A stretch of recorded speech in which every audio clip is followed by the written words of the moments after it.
7 stone tools were found on Sulawesi, and they may be 1.48 million years old. Sulawesi was never joined to mainland Asia, not by a beach, not by a muddy path, by deep water. The oldest boat we still have is only about 10,000 years old, so something crossed the sea first, and whatever carried it is gone.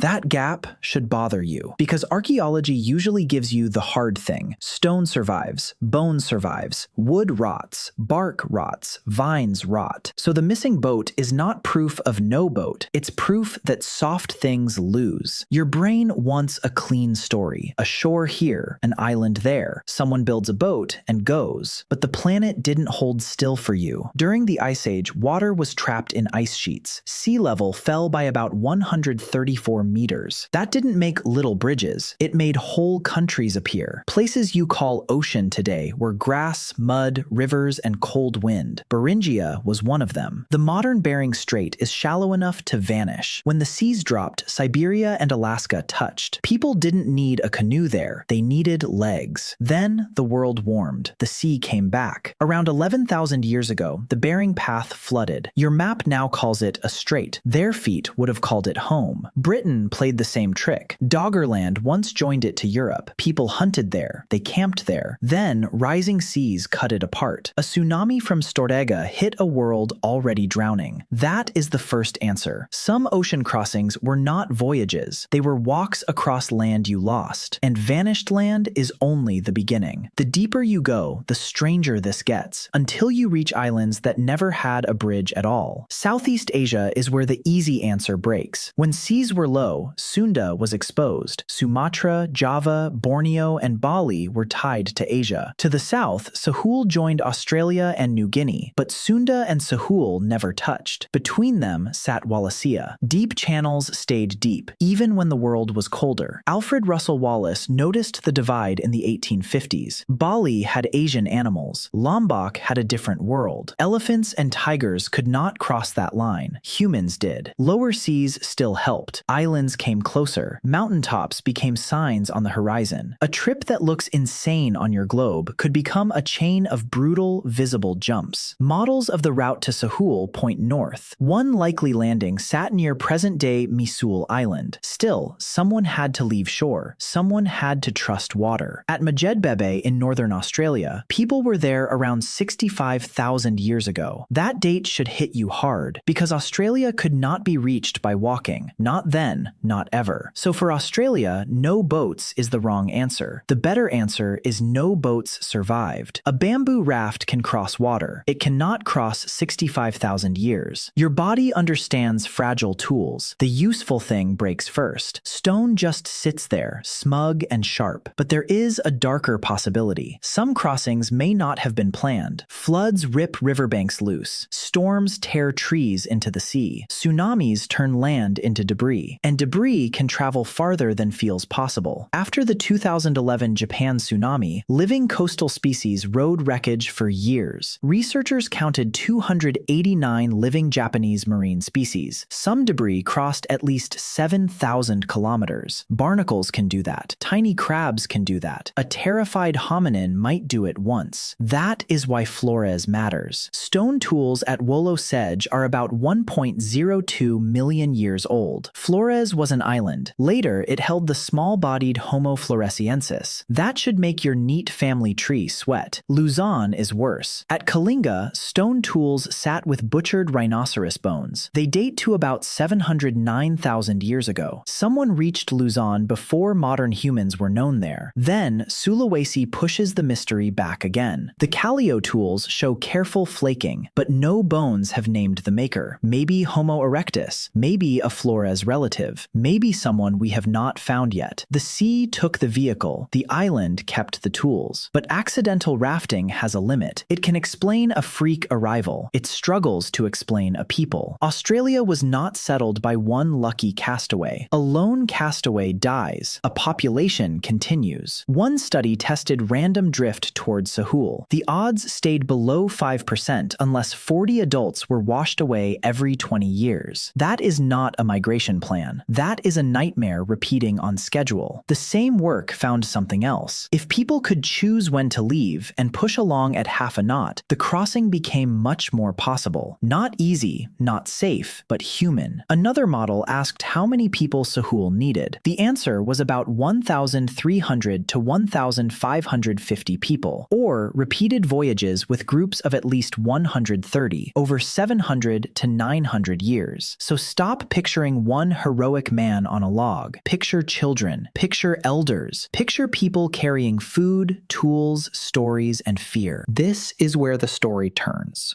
because they were not helpless bodies drifting on trash. At Mojedbebe, they brought ochre. They brought grinding stones. They made edge-ground axes. That is not panic debris. That is a toolkit. They knew tides. They knew reefs. They knew when wind changed. They watched birds leave land. They watched clouds stack over islands. Your phone gives you weather now. Their skin had to read it. And farther north, another path may have moved underfoot. Along the North Pacific Rim, seasonal sea ice may have made a coastal highway, not a walk across the Pacific, a moving edge of ice, shore, and food. Your world has roads painted onto it. Theirs had windows. A season opens, a current helps, a shelf appears, then it closes again. That is why the evidence feels so unfair. The best coastal sites are often underwater now. The beaches they launched from are gone. The camps they slept in are gone. The rafts are gone. What remains is the insult, a tool where no walker should be.